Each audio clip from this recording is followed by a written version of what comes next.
Robert and Sean, you guys were at a protest today. Yeah, well, we didn't, we woke up today and we're like, today we're going to end this war. And so we met up with our fellow compatriots near the Ubisoft office in South Park. Are we allowed to say that on? Are we allowed to say the word Ubisoft here at Ziff Davis now?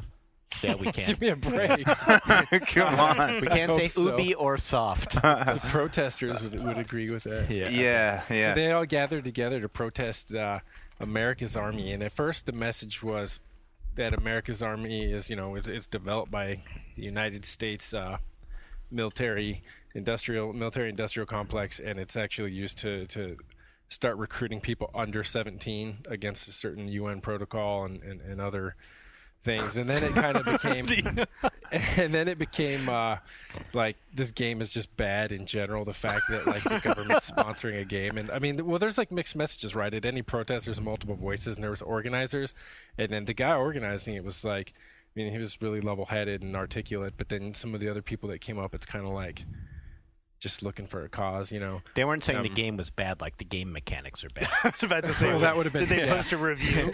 Well, but These levels are shit. This was the joke, because it's like the whole time we still have their like chants in our head, and some of them were like, "Ubisoft, shame, shame.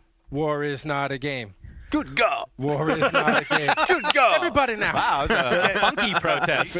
Well, during the good God part, actually, it was like a little cowbell thing. Did they really go Because good they God? had drums. No, it wasn't good God, but it's like this little cowbell riff. cowbell. Did they bring like Frankie Goes to Hollywood out of retirement? No. But they did all kinds of songs. Like it started out with like a singer-songwriter guy and another guy with an acoustic guitar, like singing songs about closing down the junior ROTC. For because there's a big thing in San Francisco against recruiting So wait, kids. Into my the question, military. I mean, they're just protesting this game now. These games have been around for a long time. Yeah. Why did they just pick now to start I don't know. protesting? I was going to say, is there like a new release out there? They released a new map pack.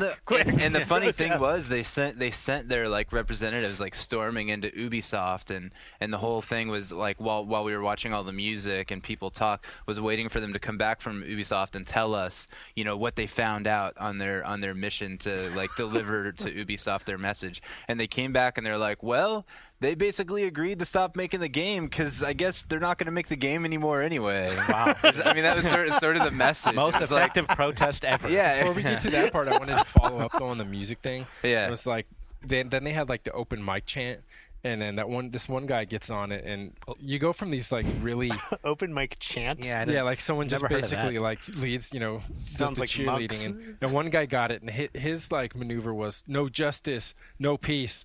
We can't be selling games that promote war in the Middle East. Like it was suddenly introduced like 15 more syllables than it needed. But I was saying it was like an afterthought. Like we went there not knowing how we were going to cover it, whether or not it was going to be like Daily Show type coverage of Code Pink in Berkeley, Right. protesting the recruiting station there, or if we were going to go and get a serious look at it. And like we ended up really like having it determined for us, because for the most part it was like highly scheduled. There's very little opportunity to talk to people. But if it was a comedy thing, what I would have liked to have done is grab the mic and like start a chant about how the game's graphics are like last gen, or like Right. the core gameplay is like We shitty could or have something. taken a few more digs at Assassin's Creed while we were at it too,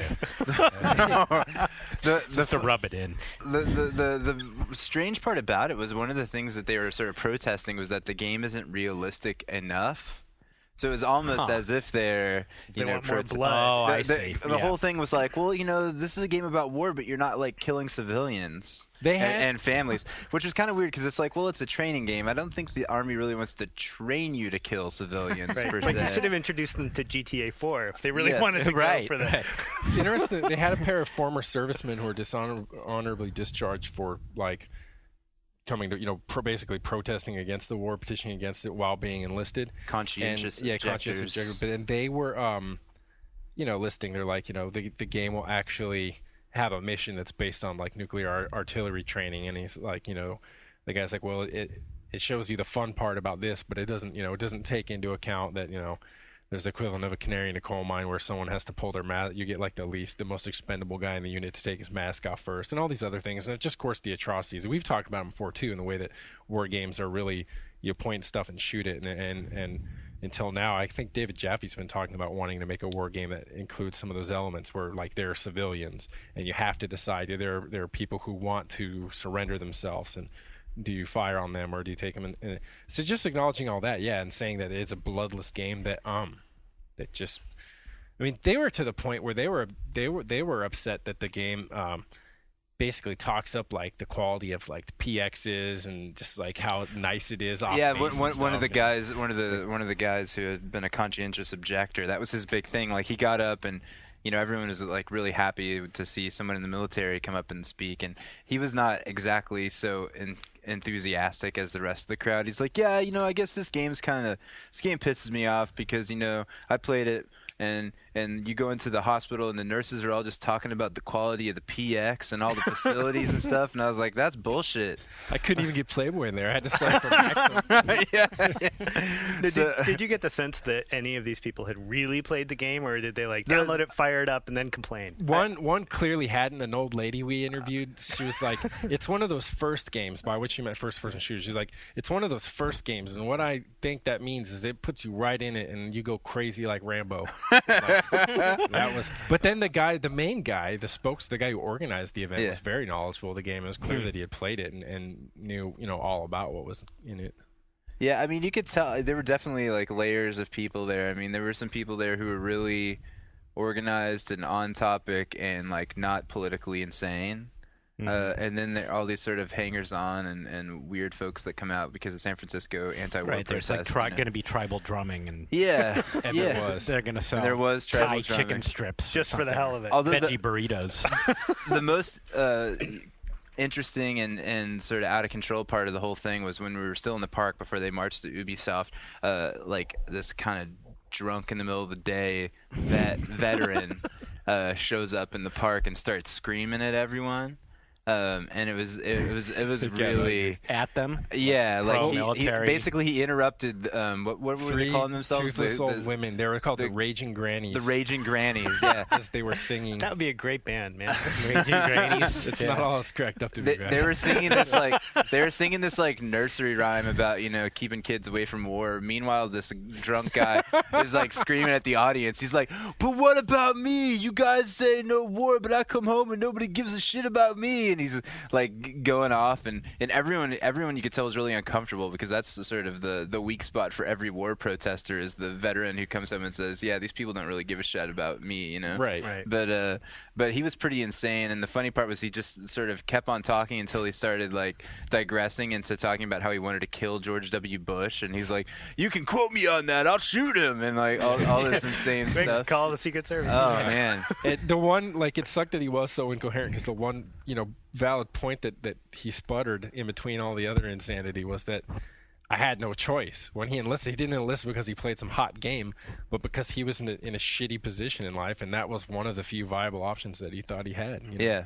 And that's like something that they're not addressing. But it was like, but then immediately it turned into him screaming about Jews and about killing George Bush, and it was really awkward. Everyone gathered around immediately. All the press that was there just like flocked on that guy. Oh shit! Here's our scoop. Yeah, here's our action. It's like it was funny. Grannies were so boring. It was funny to see how many people were there from game sites and stuff. Oh, really? Like everyone was tuned into it. It's a blog orgy. Yeah, and you could tell that like the anti-war people were sort of like surprised by how many people showed up with cameras and stuff. Yeah. They're like, wow, we really found the pulse with this one. Yeah. And it's all a bunch of like video game nerds hanging out with cameras like smirking. The other thing that was awkward about it was like when the couple reported back from having talked with Ubisoft. They were, they're like, you guys, they handed out all these stickers that are basically like Surgeon General's warning for playing this game. And they were like, at first they're encouraging you to go through all the stores that sell the game in the area and sticker the games, but then they're like, I'm not saying this week they treated us nicely, so you can put the stickers on the street posts and stuff in the area. It was all like very like wink, wink, nudge, nudge. Mm-hmm. Put that motherfucker all over their front door. And of course, they march down the street. And the first thing you see, the Ubisoft's front doors are just covered in these stickers now. And the guy was bragging about how hard the stickers were to remove too. Before he went there, he was just like, these are industrial strength, man. And the stickers were like warning, this game may cause death and guilt or something. It was like this long. sort of It was thing. weird to see their perspective too, because when they described even walking into the Ubisoft lobby, I mean, we all here know that they have like a Sam Fisher statue in that lobby, and they described it like it was like a fucking Gestapo statue or something. You know, we walk in this door and there's just this really creepy, really scary kind of like this statue, this like, you know, uber military man statue, and the people in there have got these buttons on and they're just really creepy. That was like how they described everything. Like, Yeah. I understood again that like what they were referring to in this case was Ubisoft's got a logo for Ghost Recon, and it's like a silhouette of a guy with a gas mask holding an MP5 or something, and like, you know, to them that this was more like SS button lapel pins or something. It's just funny that like knowing that the lobby at Ubisoft is designed to make any like 18-year-old man who walks to the door go, "Oh, awesome!"